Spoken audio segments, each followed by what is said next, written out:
He stood on a chair like some half-baked revolutionary, one hand raised, the other gripping a cold brew he probably didn't even like. "I'm in charge now," he declared, loud enough to make the forks pause midair. "And starting today, we clean house. Dead weight goes first." Then his finger found me. "You," he said, smirking. "Kelly, you're out. Hand over everything.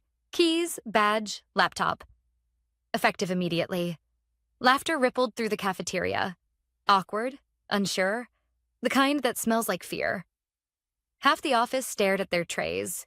The other half waited to see if I'd cry. I didn't. 11 years of service, 37 projects, 3 restructures. I'd survived them all. And now this boy, my late boss's son, thought humiliating me was how you lead. He had his father's eyes, but none of his spine. I stood slowly, the chair scraping against the floor like a warning. My coffee was still warm. I took one last sip, savoring it, because when everything collapses, it's always over something small and simple. Then I reached into my bag and pulled out a small ring of keys. 6 in total, dull silver, nothing special. Except they were. They were the company's skeleton keys. Digital access tokens, server rooms, legal archives, physical storage. My boss, the real one, his father had once said, "You're the last line of defense, Kelly. If anything ever happens, these will keep us standing." I held them up, and the room fell quiet. "Good luck," I said, then placed them gently in the new CEO's hand.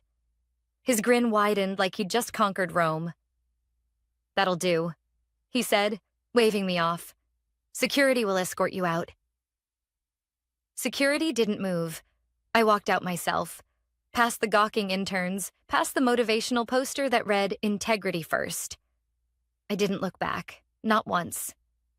If I had, they would have seen the smile I was trying to hide. Outside, the air tasted like metal and freedom. I sat in my car for a long while, listening to the hum of the parking lot lights, keys no longer clinking in my bag. My hands were trembling, not with fear, but release. He thought those keys were symbols of control. What he didn't know was that they were control. Not because they opened doors, but because they authenticated systems. Mine.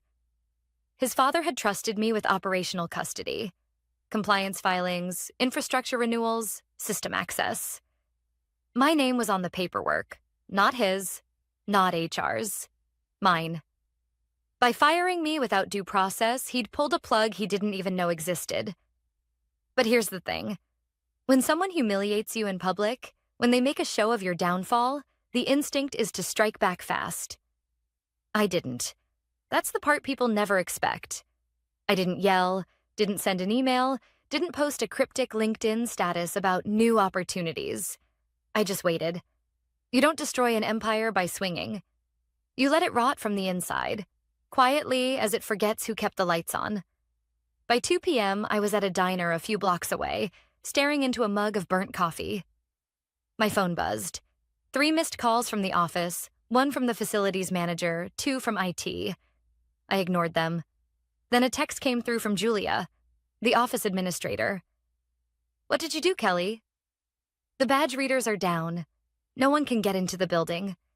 IT says all system authorizations expired this morning under your credentials." I read it twice. Smiled. Took another sip. Because that's what he never understood. Companies don't run on titles. They run on people like me. The quiet ones who remember the logins, who file the compliance renewals, who know that servers don't reboot themselves. And when you fire the person who holds the keys, the system doesn't revolt. It just stops obeying. I paid the bill, left a tip, and walked out into the crisp afternoon air. Across the street, I could already picture it. Employees locked outside, phones buzzing, panic spreading like wildfire. Somewhere in that glass tower, the new boss was probably shouting orders no one could execute. He thought firing me made him powerful. But power doesn't come from standing on a cafeteria table. It comes from the quiet knowledge that every structure, every login, every signature has a backbone, and that backbone just walked away. As I got into my car, another text arrived. This one from Thomas, the company lawyer. Kelly, please tell me this is a misunderstanding. Did you really hand him the master keys? The legal ones? I could almost hear his voice cracking through the words. I typed back, he asked for all company property. I complied. 3 dots appeared, then disappeared, then appeared again. Finally, a message. Oh my God. You did what? I put the phone down and started the engine. The hum of the motor filled the silence. For the first time in 11 years, I wasn't responsible for saving anyone else's mess. The keys were gone. The locks were still mine. And the story, well, it was just beginning. By morning, my phone looked like a crime scene. 18 missed calls, 9 voicemails, 5 texts from unknown numbers. The first voicemail was Julia again. Kelly, please, just call me back. No one can access the payroll system. The CFO's losing it. IT says your credentials are still listed as primary authorization. We can't even print badges. The second was Thomas, the company lawyer. He sounded less like the calm, confident man who used to quote policy and more like someone trying to defuse a bomb. Kelly, I don't know what happened yesterday, but if you gave him the physical keys, those were, well, they were part of a legally bound compliance framework. We need to talk. I deleted the rest. I already knew what they'd say. Panic had started knocking. I brewed coffee, fed my cat, and sat by the window as the world outside turned gold with sunrise. I should have felt guilty, but I didn't break anything. They did. I had always been the patch, the fix, the one who caught what everyone else ignored. Without the patch, the cracks were just finally showing. By 9 a.m., my old team couldn't even access their emails. A friend from facilities texted me. They're locked out. Entire East Wing. Even the delivery trucks can't unload 10 minutes later. Spencer's pacing the lobby. He's saying you sabotaged us. Is that true? I typed back, no sabotage. Just policy. He didn't reply. At 9:47, Thomas finally reached me. Kelly, he said, voice taut. You understand what those keys represented, right? I do, I said, sipping my coffee. He sighed, a long exhale that sounded like regret. Then you know firing you publicly without documentation means the custodial authority never transitioned. You're still listed as the company's compliance custodian on federal filings. That means, I finished for him. Any action taken under those systems since yesterday is technically unauthorized. He was silent, then a whisper. Jesus Christ. I didn't say anything.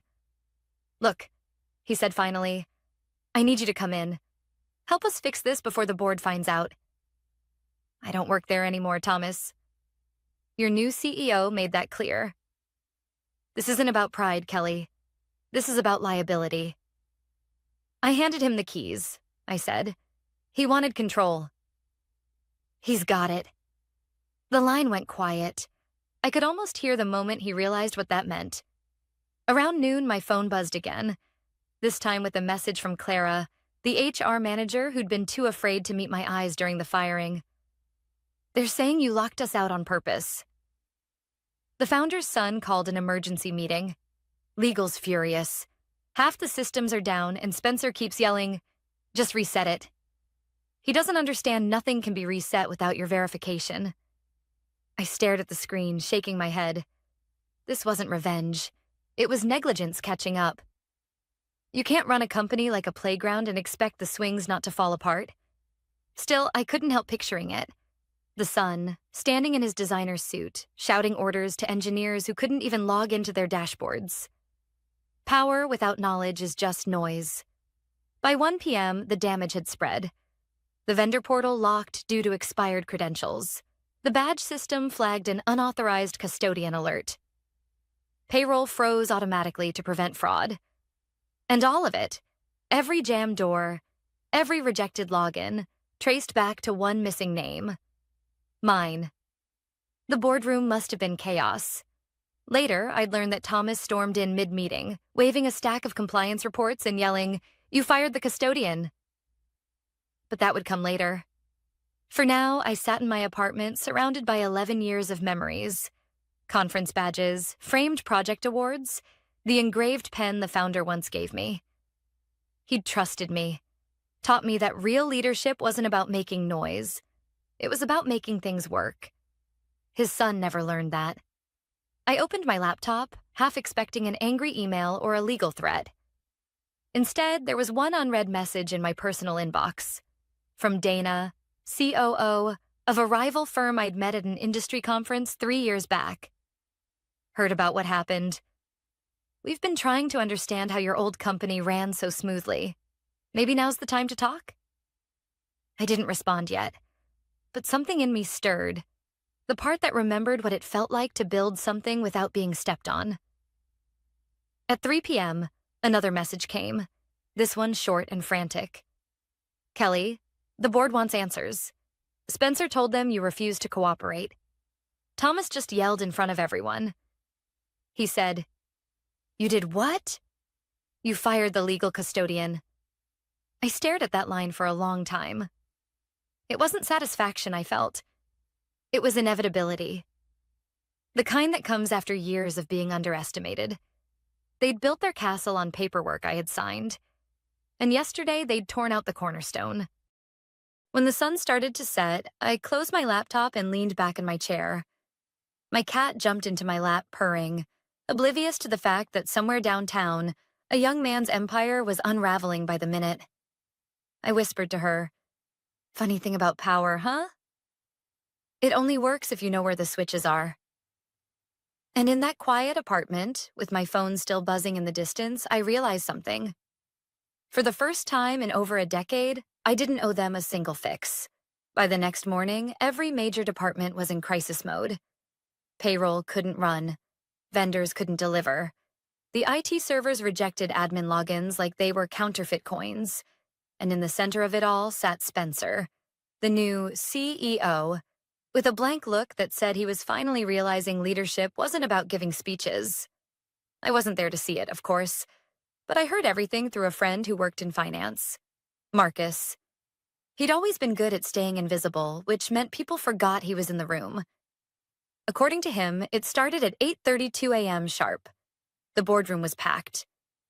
Legal, HR, finance, and operations. Everyone except me. Spencer strutted in late, still wearing that same expensive suit from the day before, though it looked less tailored now, rumpled from a night without sleep. He tossed his phone on the table and said, "All right, let's sort this out. Someone just reset the systems or whatever." The lawyer, Thomas, didn't even sit down. He slammed a folder onto the table. "You can't just reset the systems," he snapped. "You fired Kelly without offboarding her. She was the registered compliance custodian, the one person legally authorized to manage infrastructure access and vendor credentials." Spencer frowned. "She was just an operations manager." "No," Thomas said, voice rising. "She was the operations manager, facilities lead, and legal custodian of record. She's listed on every federal compliance document your father signed. Her digital signature validates your internal contracts." The CFO looked pale. "Are you saying the systems are locked because, what, she's gone?" Thomas nodded. "Exactly that." There was a long silence, the kind that stretches until it feels like gravity's been turned off. Then Spencer scoffed. "Fine. We'll just update the filings. Make Bryce the new custodian or something, Bryce. The IT guy who once thought VPN meant video party network. Shifted uncomfortably in his chair. That's not how it works," he muttered. "Those credentials are cryptographically bound. You need her biometric verification or an official offboarding certificate. We don't have either." That's when Thomas exploded. "You did what? You fired her publicly, without HR present, without paperwork, without a transition form? Are you insane?" Marcus told me the whole room froze. Even HR looked like they'd swallowed glass. Spencer tried to recover, fumbling for authority. She was dead weight. I was making a statement. My father always said leadership requires decisive action. Thomas leaned forward, face red. Your father also said leadership requires intelligence. You've just made this company non-compliant with half our vendors and in breach of at least 4 government contracts. The COO rubbed her temples. We can't process payroll. The vendor accounts are frozen, and the building lease still lists her as the transition authority. This isn't just bad optics.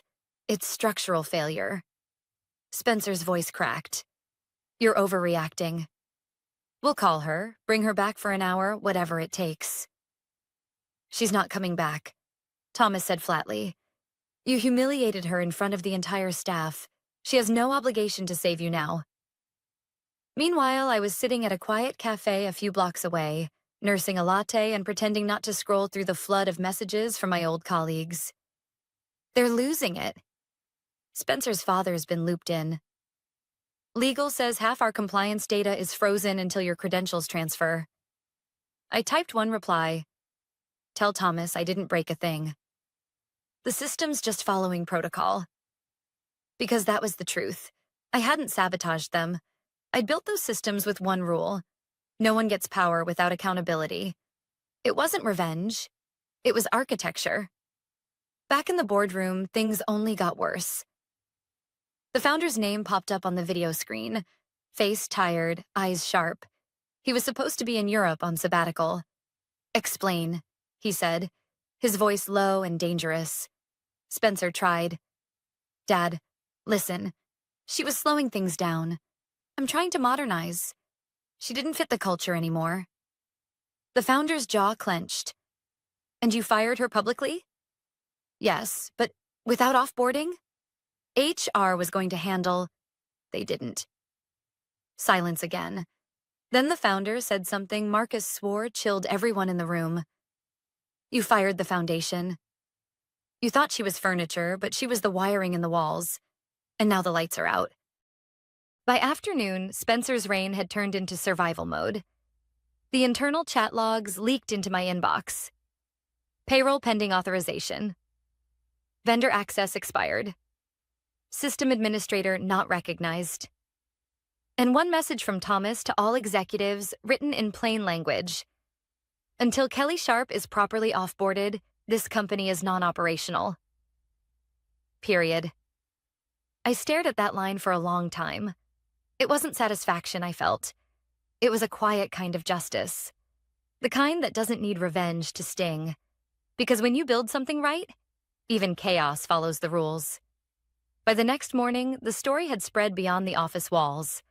Word travels fast when chaos has a headline. Founder's son crashes company in 48 hours wasn't trending on social media yet. But it was floating around in group chats, investor circles, and quiet breakfast meetings between people who mattered. I woke up to 3 missed calls from an unfamiliar number and 1 short voicemail. Hi, Kelly. This is Dana Holt from Ellison Partners. We met at the Sustainability Summit a few years back. I heard about your situation. Would you be open to a conversation? No strings, just coffee. Her tone wasn't pitying. It was respectful. I remembered Dana. Sharp mind, no ego. The kind of executive who saw through noise.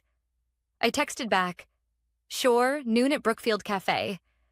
By 11:50, I was sitting at the corner table, the same one I'd used for working lunches when I still wore my company badge. She arrived on time. Sleek black blazer, hair pulled back, phone off. That alone told me she meant business. Kelly Sharp, she said, shaking my hand. You caused quite the stir.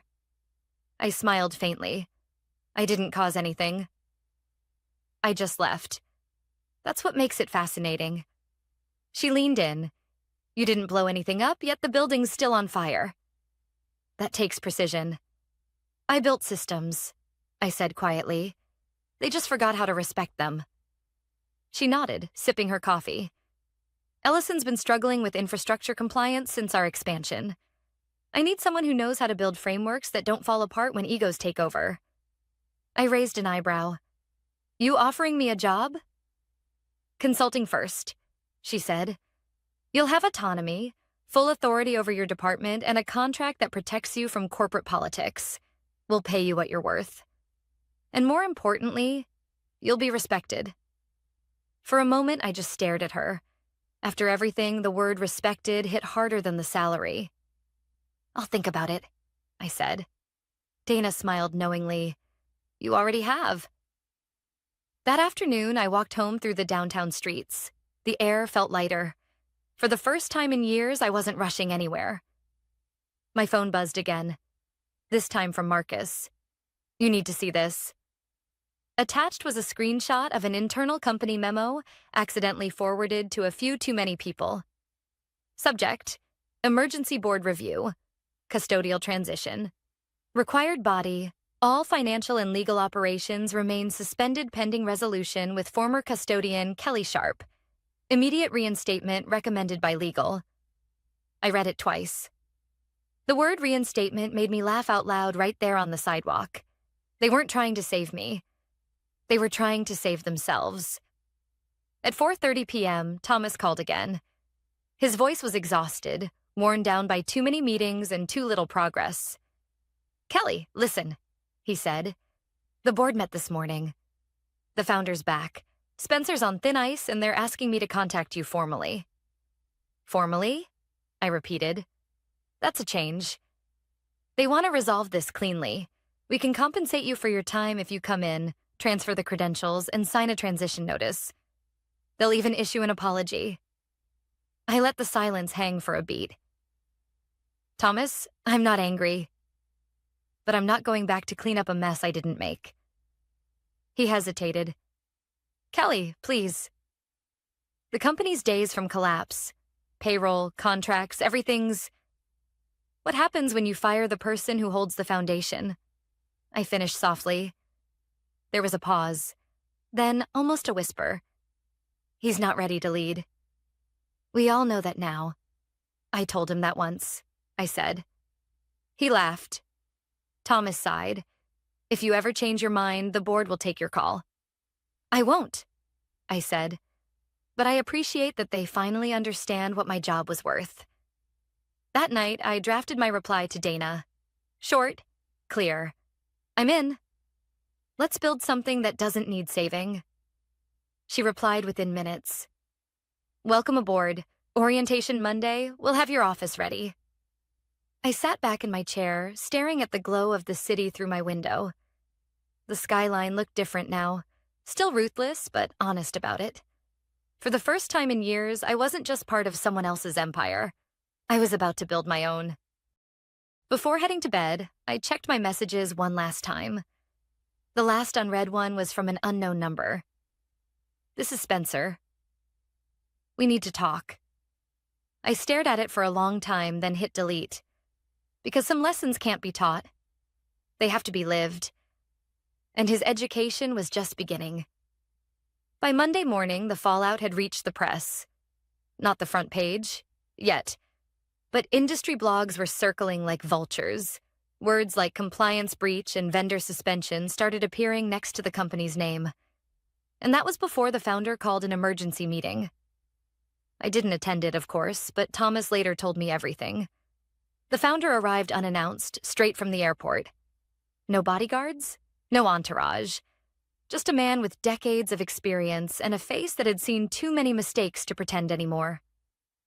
He walked into the glass conference room, dropped his coat on the table, and said quietly, "Tell me it's not as bad as it looks." No one answered. Spencer was there too. Pale, sleepless, and cornered. His usual bravado had drained out, replaced by the twitchy panic of someone who'd run out of stories to tell. He tried to start with a presentation. Charts, projections, excuses, but the founder cut him off. "Save it," he said. "I want to know how you managed to turn a stable company into a legal disaster in less than a week." Spencer stammered, "Dad, she set me up." Kelly knew exactly what those keys were, for Thomas snapped. "She didn't set you up, Spencer. She did her job. You're the one who fired her without protocol. You humiliated the only person who understood how this place worked." The founder leaned back, arms crossed. You fired the custodian? Yes, Thomas said, and didn't file the paperwork. Which means every contract, every vendor agreement, every infrastructure system is legally frozen until we can complete a verified transition. And can we? Thomas shook his head. Not without her authorization. Silence filled the room.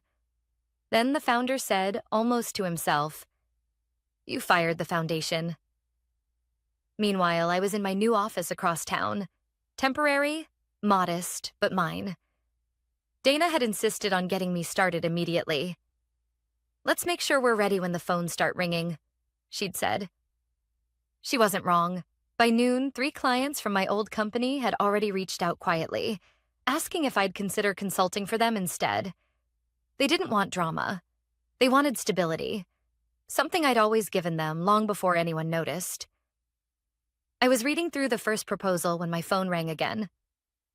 Thomas. "Kelly," he said, voice low. "It's happening right now." "The founder's in the room. Spencer's trying to blame you?" I sighed. He's always needed someone else to take the fall. "He's running out of people," Thomas said.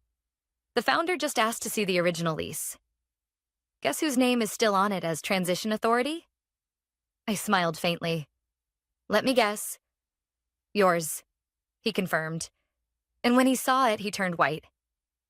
He asked Spencer if he even knew what that clause meant. Spencer said, "It's just a signature." The founder nearly lost it. I pictured the scene. Spencer shrinking in his chair while the man who built the company realized his own son had gutted it through arrogance. "What happens now?" I asked. "The founder's done protecting him." "They're calling an emergency board vote this afternoon by 3 p.m. A message popped into my inbox. Subject: Leadership Transition Announcement. Body: effective immediately, Spencer Rowe has resigned from his position as CEO. Interim leadership will be overseen by the founder until further notice. No explanations, no apology. Just a quiet surrender typed in corporate language. I stared at the email for a while. I should have felt triumphant, but I didn't. It wasn't victory. It was validation. Proof that decency and diligence still had weight in a world obsessed with speed and ego. I closed the laptop and went to the window. Across the street, the company building looked smaller somehow. Not physically, but in presence. The once bustling lobby was half empty, a few employees trickling out carrying boxes. The empire had crumbled, not with fire, but with silence. That evening, I met Dana at a rooftop bar to celebrate the first official contract under my new firm. She raised her glass. "To clean exits and fresh starts," she said. I clinked mine against hers. "And to people who read what they sign." She laughed. "So, what now?" "Now," I said, "we build something sustainable. No shouting in cafeterias, no trust fund revolutions, just real work." My phone buzzed again. Unknown number. I ignored it, but the voicemail that followed played automatically. It was Spencer. His voice was quieter than I'd ever heard it. "Kelly, I didn't understand what I was doing. I thought I was proving something. Please, can we talk?" I deleted it. Some lessons are earned the hard way, and his tuition had already been paid in full. When I got home, I placed my old keyring on the kitchen table, the same one I'd handed him that day. The metal caught the light, dull but still solid, proof that sometimes the smallest things carry the most weight. I thought of the founder, of Thomas, of every person who'd watched and stayed silent while arrogance took over. Maybe now they'd remember that titles don't make you powerful. Responsibility does. The world outside was quiet, the kind of quiet that follows a storm. I poured a glass of wine, raised it toward the window, and whispered, "Here's to the ones who keep the lights on." Because in the end, revenge wasn't the goal. It never was. It was about being seen. And now, finally, they saw.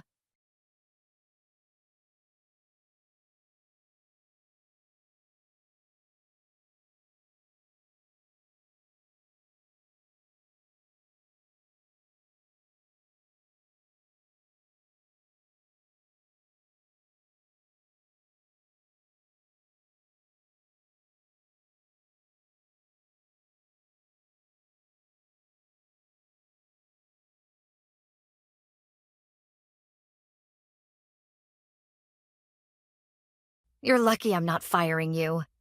Jason sneered across the mahogany conference table, sliding the demotion letter toward me. You'll keep your badge, but from now on, you'll be working in the basement with the audit interns. His grin was the kind of smug expression I'd seen on men who thought power was permanent. The HR director, Claire, avoided my eyes. The company lawyer, Mitchell, shifted uncomfortably in his chair. I looked down at the letter. Performance and compliance reassignment due to behavioral misalignment. Corporate poetry for we're burying you alive. Then I laughed, quietly at first, then louder. Jason's grin faltered. Something funny, Amanda? Perfect, I said, pushing my chair back slowly. Because the second you signed that letter, you just triggered my payout clause. The room froze. Mitchell frowned. What payout clause? I reached into my leather portfolio and placed a cream envelope on the table. It looked ordinary, until they saw the embossed seal from Westlake Trust Services, our M&A escrow partner. The notarized integrity clause, I said calmly. Signed in 2018 by then CEO Robert Klein, approved by the board's compensation committee, and filed under the original merger agreement. A demotion following a verified fraud report constitutes an integrity retaliation event. Jason scoffed. You're bluffing. Really? I tapped my phone screen. Let's find out. I hit speaker. A man's voice answered. Westlake Trust Services, Fiduciary Division. This is Robert speaking. Hi, Robert. This is Amanda Lewis. Account verification 9423. Please confirm the trigger conditions for the Integrity Performance Clause linked to Apex Systems Compliance Pool. There was a brief pause, then the clatter of keys. One moment. Yes, I see the account. The trigger event was verified this morning. Upon confirmation of adverse employment action, a payout of $120 million will be released from the compliance incentive pool. Jason's face drained of color. Wait, what? That's not possible, Mitchell stammered. Please confirm, I said. Under Section 7.3, an employee demoted or terminated in retaliation for reporting regulatory fraud exceeding $10 million qualifies as a constructive termination event. The escrow funds are outside company control. The release is automatic silence. You could hear the hum of the fluorescent lights. Then Jason exploded. Cancel that transaction immediately. I'm sorry, sir, the banker replied. These are irrevocable instructions signed 5 years ago. The funds will transfer within 1 business day. I ended the call and leaned back. You were saying, Jason? His lips moved, but no sound came out. Claire's pen fell from her hand. Mitchell looked like he wanted to melt into the carpet. I didn't gloat. Not yet. I just folded my hands. You really should have read the merger documents before trying to humiliate me. I'm Amanda Lewis, 41 years old, senior compliance analyst at Apex Systems, or at least I was until 10 minutes ago. When I joined the company back in 2017, Apex was merging with an aerospace firm twice its size. Everyone was scrambling: legal, finance, HR. That chaos was my playground. See, before Apex, I spent 8 years at a defense contractor's audit division. My job was to detect procurement fraud, shell vendors, and insider kickback schemes. The first thing they teach you in that world is prepare for betrayal. The second thing is protect yourself in writing. So, when I joined Apex during the merger, I negotiated a clause.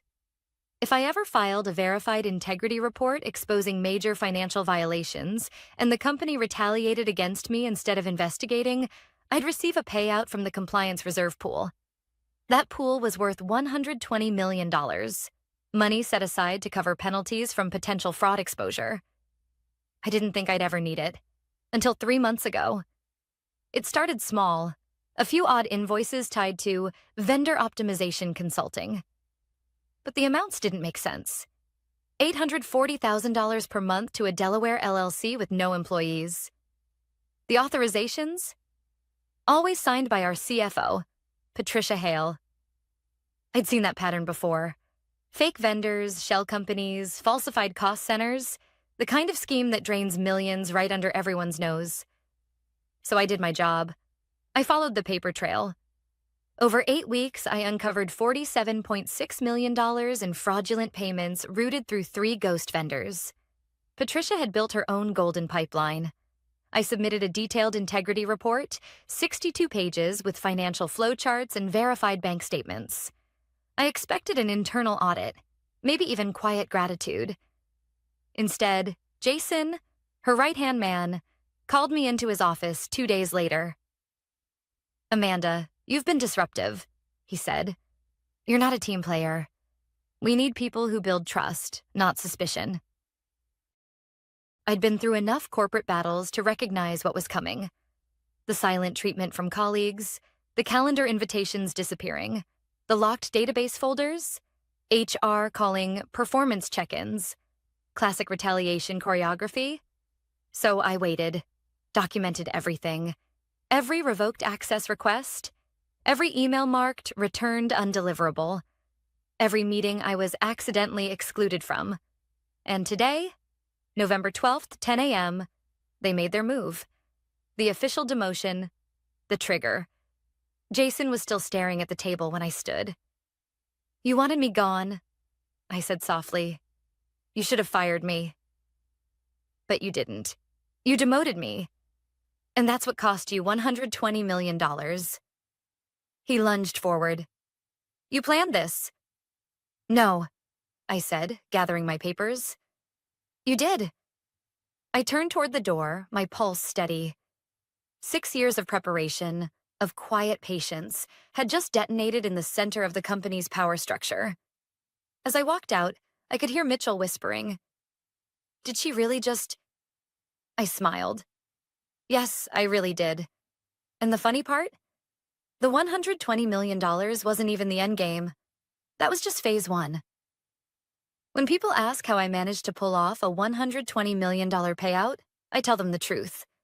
It didn't start as revenge. It started as survival. Back in 2018, Apex Systems was a mess.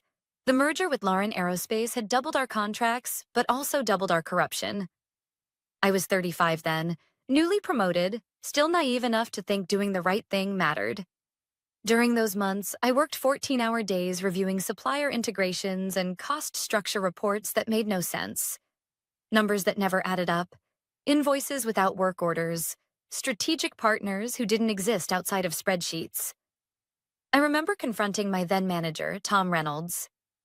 "These vendor authorizations don't follow Pentagon compliance codes," I told him. He just smiled and said, "Amanda, it's merger chaos. Don't look too closely." That sentence stayed with me for years, so I started documenting everything. Not because I was paranoid, but because I'd seen good people destroyed for less. I had a mentor back then, a quiet man named Edward Grant, former Air Force intelligence turned auditor. He once told me, "Never fight corruption empty-handed. Paperwork wins wars." That's when the idea of the clause began. During the merger, Apex and Lauren were creating a compliance incentive fund, $120 million set aside to encourage ethical reporting. The lawyers wanted to make it look good for regulators. I just saw a shield waiting to be forged. While HR and legal were drowning in integration documents, I drafted a small addition to my employment contract. A protection clause stating that if I reported verified financial misconduct and experienced retaliation before an investigation concluded, I'd receive an accelerated payout from that compliance pool. It sounded harmless. Corporate theater for integrity. The clause needed only 2 signatures: the outgoing CEO, Robert Klein, and the Compensation Committee Chair, Evelyn Dorsey. Robert was signing hundreds of merger papers a day. Evelyn was retiring in 3 weeks. Both signed without a question. I filed the notarized copy with Westlake Trust Services, our merger escrow bank, and sent a sealed duplicate to my attorney in Seattle. Then I locked the original in a safe deposit box. The whole process took 3 days and a little over $200 in notary fees. I never mentioned it again. For the next 6 years, I worked like any other employee. Early mornings, late nights, chasing deadlines, building trust. My department saved Apex millions by identifying waste in supplier contracts. I got awards, promotions, and polite applause at company town halls. They called me the watchdog. I wore it like a badge of honor. Then came Patricia Hale. She joined as CFO in 2020, fresh from a tech startup acquisition that regulators later investigated for accounting irregularities. Jason arrived with her so-called operations specialist, though everyone knew he was her enforcer. They talked a big game about streamlining operations and increasing liquidity. Translation: cut oversight, move faster, ask fewer questions. The first year under Patricia felt different. She was charming at first. Compliments in meetings, invitations to high-level briefings. But it changed the moment I questioned a $9.4 million consulting retainer paid to a newly formed vendor in Delaware. She froze me out overnight. By early 2023, people in my department started disappearing. Resignations, sudden transfers, burnout.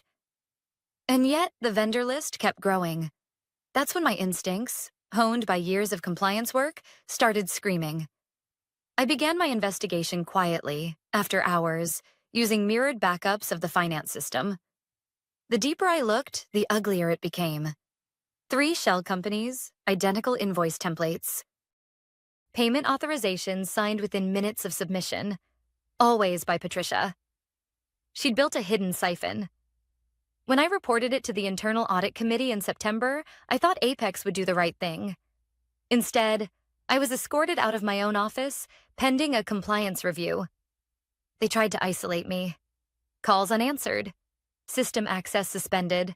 HR performance evaluations appearing in my inbox like clockwork. That's when I knew it was time. I drafted the integrity escalation letter. Simple, factual, and devastating. Attached every document, email, and transaction trace. I mailed it certified to Westlake Trust Services, copied my attorney, and submitted the internal report. I even recorded a short video on my phone, time-stamped, explaining the retaliation sequence just in case something happened to me. When Jason called me into that conference room 2 weeks later, I already knew the outcome. I'd prepared for that exact moment since 2018. What they thought was humiliation was, legally, a trigger condition. The irony? The clause they ignored wasn't even hidden. It had been part of my digital HR file for 6 years. No one ever bothered to read it. After the meeting ended, I walked straight to the parking lot. The November air bit at my face, but I felt strangely calm. I sat in my car, exhaled, and whispered, "It's done." My phone buzzed, an email from Westlake confirming verification under review.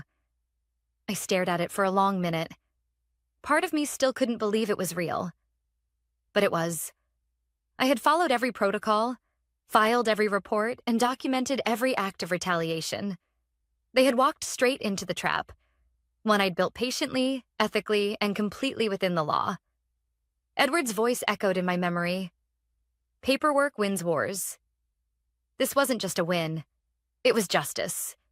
Signed, sealed, and escrowed. I turned the key in the ignition and drove away, my heart steady for the first time in months. I didn't know what would happen next, but one thing was certain. Apex Systems had just declared war on the wrong person, and I was ready for every move they'd make. By the next morning, the silence was deafening. No congratulatory emails, no angry calls, just quiet. That's how corporations respond when they're cornered. Pretend nothing's happening. Hope it blows over. But I'd been through this before. When people are desperate, they get sloppy. At 8:43 a.m., I received a system notification.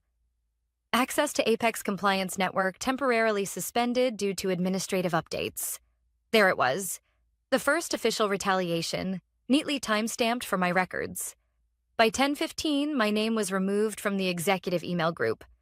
At 11 o'clock, my office badge failed at the elevator, and security told me my clearance level was being reviewed. I smiled. Each of those acts, every digital door closed behind me, was one more nail in their own coffin. Still, I couldn't let my guard down. Apex had a reputation for playing dirty. I knew they'd try to discredit me, maybe even intimidate me into signing a resignation agreement. So I did what the Army veterans I used to work with called prepping the perimeter. I went home early that day and backed up everything. Emails, system logs, message threads, audit files, all encrypted and uploaded to an independent server my attorney controlled. I made 3 copies, one for him, one for my sister in Chicago, and one locked in a hard drive at a storage unit under my maiden name. You don't survive in compliance work by being careless. That night, I barely slept. I replayed the meeting in my head. The look on Jason's face when Westlake confirmed the payout. The disbelief. The fear. But beneath that, there was something else. Anger. He wasn't just worried about the money, he was scared of what I knew. The next morning proved me right. At 7:12 a.m., my phone rang. Unknown number. When I picked up, a woman's voice said, "Amanda? This is Special Agent Karen Moss, FBI Financial Crimes Division. Do you have a moment?" The words froze me for a second. "Of course," I said. She continued, "We received documentation from Westlake Trust Services regarding your integrity clause and related financial irregularities. We'd like to schedule a meeting to review the evidence you've gathered." I felt my pulse quicken. They'd taken it seriously. "Absolutely. I can be available anytime," she paused. "And Amanda? Don't tell anyone at Apex we've contacted you." When we ended the call, I sat staring at my coffee for nearly 10 minutes. The fraud I'd uncovered wasn't just corporate misconduct. It was federal-level crime. And now, I was the key witness. By Friday, the company shifted from silence to full-scale containment. Jason called me into HR again. He'd dropped the fake politeness this time. "Amanda, you need to return all company property immediately.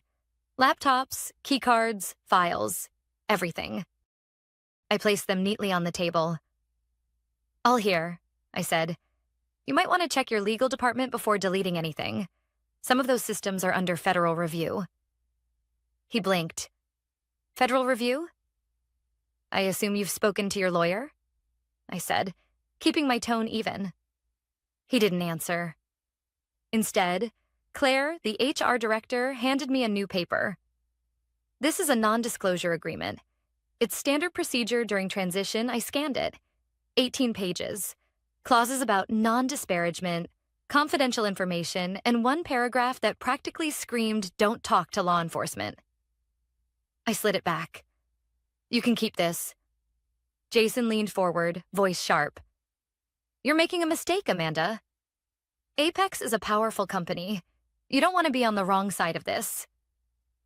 That line almost made me laugh.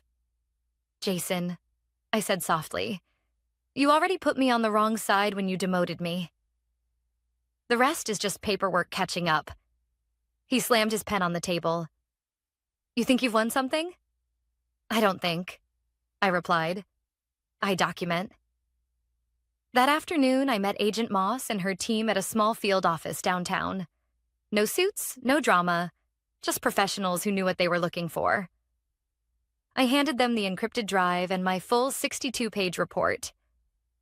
Moss read the executive summary silently, her expression unreadable. Then she looked up. "You realize this connects to 2 other cases we've been building?" I raised an eyebrow. "Defense contracting?" She nodded. "Same structure. Fake vendors, Delaware registrations, rapid payouts, always signed off by the same CFOS moving between companies. Your report ties them together." For the first time, I felt the weight of what I'd stumbled into. This wasn't about Apex anymore. It was a network, a pattern. Patricia Hale was just one node in a much larger scheme. Moss continued, "We'll need your cooperation. There may be subpoenas, interviews, depositions. You'll have protection under federal whistleblower statutes." "I'm not afraid," I said, and I meant it. As I left the office, the November sky was darkening. I stood in the parking lot for a moment, watching the city lights flicker on. Somewhere in one of those glass towers, Jason and Patricia were scrambling, trying to figure out how to contain a storm that had already passed over them. The payout clause might have hurt them financially, but what was coming next would destroy their entire operation. And me? I felt something I hadn't felt in years. Clarity. The kind you only get when you stop surviving and start fighting back. I wasn't just a compliance officer anymore. I was a witness, a trigger, and a storm they'd never seen coming. And the next phase was already in motion. The following Monday began like any other. Coffee, cold wind, and the sound of my phone buzzing nonstop. Except this time, the calls weren't from Apex. They were from reporters. The first voicemail was from a journalist at the Financial Tribune. Ms. Lewis, we're investigating allegations of procurement fraud at Apex Systems. We understand you filed the initial report. Would you be willing to comment? I froze. The FBI had promised confidentiality during the preliminary stage. If the media knew, it meant one thing. The investigation had gone public. I opened my laptop. There it was, front-page news. Federal investigation targets Apex Systems, CFO and senior executives accused of multi-million-dollar fraud. Patricia Hale's smiling photo sat beside a headline that made my stomach twist. It wasn't satisfaction I felt. It was a strange, hollow calm. Years of suppressed truth had finally surfaced, but the weight of it was real. The article detailed everything: fake vendors, inflated invoices, Delaware shell companies. Sources close to the matter confirmed the FBI raids on Apex headquarters over the weekend. Patricia was cooperating, which was corporate language for lawyered up. Jason wasn't mentioned by name, but I knew it was only a matter of time. By noon, my former coworkers began messaging me privately. Some were apologetic, others terrified. One text from a junior analyst stood out. They're cleaning house. Jason's office was emptied this morning. I didn't reply. There was nothing left to say. At 2 p.m., my attorney, Michael, called. They're going to come after you next, he said. I sighed. You mean reputationally? Exactly. Expect leaks, rumors, maybe claims you falsified evidence. Stay quiet. The FBI's case is strong, but Apex's legal team will try to muddy the water before indictments drop.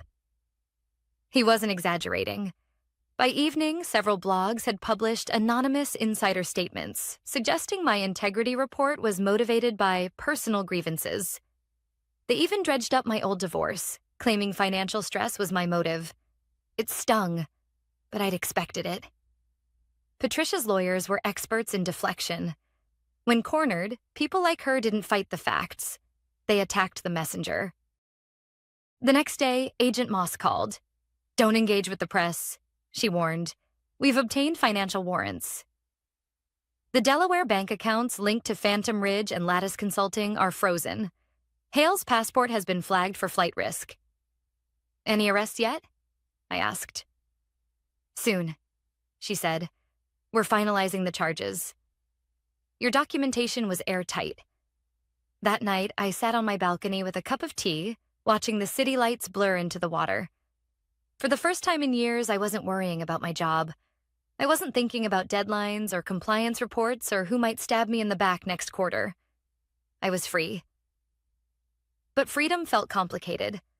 Part of me wanted to celebrate, yet another part kept remembering the good people at Apex. The analysts, assistants, and engineers who'd done nothing wrong but would now lose their jobs because of others' greed. That guilt was hard to shake. 3 days later, I got an unexpected call from Claire, the HR director who'd been in the room when Jason demoted me. Her voice trembled. Amanda, they're saying the company's collapsing. The board just fired Patricia. Jason's gone. Half the executives are on administrative leave. What did you do? I almost laughed at the irony of that question. What did I do, Claire? I told the truth. There was a long pause. They're saying you walked away with $120 million. Is that true? It's not that simple, I said quietly. It wasn't their money. It was the compliance reserve, meant to protect whistleblowers. They just never thought anyone would use it. She exhaled shakily. Jason told us you were unstable, that you were sabotaging the company. I know what he said, I replied. That's how corruption works. It gaslights everyone around it. Her voice softened. For what it's worth, I'm glad you did what you did. Maybe now they'll stop pretending integrity is just a word on a poster. After we hung up, I stared at my reflection in the window for a long time. I didn't look like someone who'd just won. I looked exhausted, like someone who'd been carrying a secret for too long. The next morning, the news exploded again. Apex CFO arrested in federal fraud probe. Multiple executives charged. The images were surreal. Patricia in handcuffs, escorted from her gated mansion. Jason's mugshot splashed across every news site. I should have felt vindicated, but instead, there was a quiet sadness. I'd spent years fighting for honesty, and now that truth had finally prevailed, it didn't feel triumphant. It felt necessary. Later that afternoon, Agent Moss called with one final update. The board has settled with the SEC. Apex will pay $240 million in fines and restitution. They're also dissolving the defense contracts division. You won't need to testify publicly. They're using your documentation as the foundation for the prosecution. I thanked her and ended the call. Then I walked to my desk, opened the top drawer, and pulled out the original envelope, the notarized clause that had started it all. The seal was still intact. 6 years ago, I'd written it to protect my job. Instead, it became the blueprint for something bigger, a system that finally punished the people who thought they were untouchable. I placed it back in the drawer and whispered, one more phase left. Because even though the fraud had been exposed, my story wasn't over. Now it was time to decide what came next, how to turn this chaos into something meaningful. And that choice, I realized, would define everything that followed. 6 months later, I still woke up at 6 a.m. every day. Old habits die hard, even after you've walked away with a payout that could last 3 lifetimes. But my mornings looked different now. No rush hour traffic, no inbox full of urgent flags, no fake smiles in glass boardrooms. Just quiet. I'd bought a small house on Bainbridge Island overlooking Puget Sound. Not a mansion, not a statement, just peace. Sometimes I'd sit on the porch with coffee and watch the ferries drift by, thinking about how everything changed because of one signature on a document 6 years earlier. The $120 million transfer had gone through without a hitch. Westlake confirmed it, my attorney verified it, and Apex never got a cent back. They tried, of course, filed emergency motions in Delaware and Washington courts, but every ruling came down the same. The clause was valid, the conditions met, the payout legal. To the world, I was the woman who beat the system. To me, I was just someone who refused to stay silent. 2 months after the case broke, Agent Moss called again. We've wrapped up the broader investigation, she said. Patricia Hale pleaded guilty to wire fraud, tax evasion, and conspiracy. 22 years, no parole. Jason Cooper took a plea deal. 5 years and forfeiture of all assets. Apex settled with the government for $240 million. I remember sitting in my kitchen, staring out the window as she spoke. I didn't feel joy. I felt closure. The kind that's quiet, like exhaling after holding your breath for years. Then Moss added, the Bureau wants to debrief you for a case study. Your documentation process, your clause, set a new precedent for whistleblower protection in corporate environments. That surprised me. My clause, something I'd written in a moment of fear and foresight, had become a model for reform. So it worked, I said softly. It worked, she confirmed, because you planned it like a professional, not a victim. When we hung up, I thought about that word. Victim. I'd been called that by reporters, by lawyers, even by friends. But I never felt like one. I hadn't fought for revenge. I'd fought for accountability. By spring, I'd started something new, a consulting firm called Integrity First Solutions. It began small. Me, my laptop, and a rented office near the marina. I helped companies build internal fraud protections, real ones, not the empty HR buzzwords. Within months, demand exploded. CEOs, compliance teams, even government contractors reached out, asking me to review their systems. They didn't want another Apex. I hired 5 people, all former auditors or investigators burned by corporate politics. I told them the same thing during orientation. We don't just find fraud. We protect truth tellers, because every time someone stays silent, corruption grows stronger. One of my first clients was a defense contractor under new management after Apex's collapse. Their general counsel, an older man with kind eyes, shook my hand and said, "We read your case in the news. You made a lot of people rethink what integrity really means." That moment hit harder than any wire transfer. Of course, not everyone saw me as a hero. The business press loved their narrative. The whistleblower who cashed out. They made it sound like I'd orchestrated a corporate heist. Maybe that's what kept people watching. The idea that I'd beaten the rich at their own game. But the truth was simpler. I hadn't stolen anything. I'd just enforced a contract no one bothered to read. One night, I received an email from Claire, the former HR director. She'd resigned after the scandal and was now working at a small nonprofit. It read, "I used to think compliance was paperwork. Then I watched what happened to you. Thank you for proving that ethics can still mean something. You made me rethink what kind of leader I want to be." I reread her words 3 times. Then I smiled and finally deleted the last folder on my desktop labeled Apex. It felt like erasing a scar that had already healed. Life after Apex wasn't glamorous. It was honest. I spent my days helping others navigate the same systems that once tried to bury me. And in that work, I found something far more valuable than the payout. Purpose. One morning, I got a letter forwarded from my lawyer. It was from a woman in Texas, a mid-level accountant at a logistics firm. "Ms. Lewis," it said, "I watched your story. I found a fraud scheme at my company, and I was terrified to speak up. But after reading what you did, I documented everything and went to the board. They're investigating now. You gave me courage." That letter reminded me why I'd done it all. Because courage doesn't come from being fearless. It comes from being scared and doing it anyway. Sometimes I still think about that day in the conference room. The moment Jason signed my demotion letter, not realizing he detonated his own downfall. It's strange how something so small, a single signature, can alter so many lives. If I've learned anything, it's this. Integrity isn't a department or a slogan. It's a choice. One you make long before anyone's watching. People ask if I'd do it all again, knowing the stress, the loneliness, the public scrutiny. My answer is always the same. Yes, I tell them. Every single time. Because in the end, the best revenge isn't money or recognition. It's peace.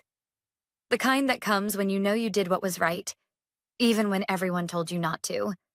And that, more than any payout, is what I live with every morning when the sun hits the water and I whisper to myself, mission accomplished.